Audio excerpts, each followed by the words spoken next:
सबसे पहले एथनॉल के प्रयोग की मंशा पर हम लोग बात कर लेते हैं।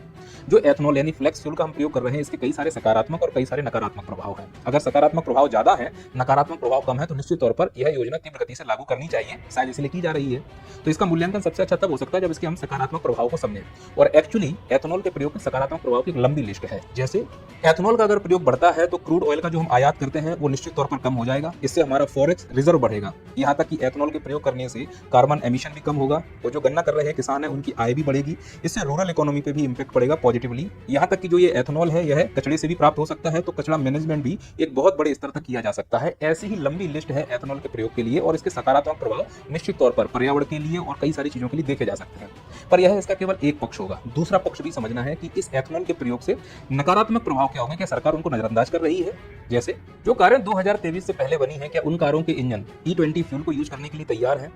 क्या उनका इंजन इस प्रकार से बनाया गया है कि अगर भविष्य में इथेनॉल की मात्रा बढ़ाई जाए तो उनका इंजन अच्छे से काम करता रहेगा? जवाब है नहीं। लेकिन क्या सरकार ने इस पॉलिसी को लागू करने से पहले कोई ऐसा उपकरण आम जनता को अवेलेबल करा दिया है कि वो 1000-2000 रुपए का आएगा और उस उपकरण को तुम अपनी पुरानी गाड़ी में लगा लो और फिर E20, E25 जैसा भी इथेनॉल फ्यूल तुम यूज करना चाहो उस उपकरण से फिल्टर होकर जाएगा और तुम्हारी गाड़ी के इंजन को कोई नुकसान नहीं होगा? आम जनता पाई इकट्ठा करके जैसे तैसे वो EMI पे गाड़ियां ले रही है। मुंह उठाकर तुमने पॉलिसी लॉन्च कर दी बिना ये समझे कि इस पर क्या इंपैक्ट पड़ने वाला है, उसके इंजन पर क्या खराबी आने वाली है।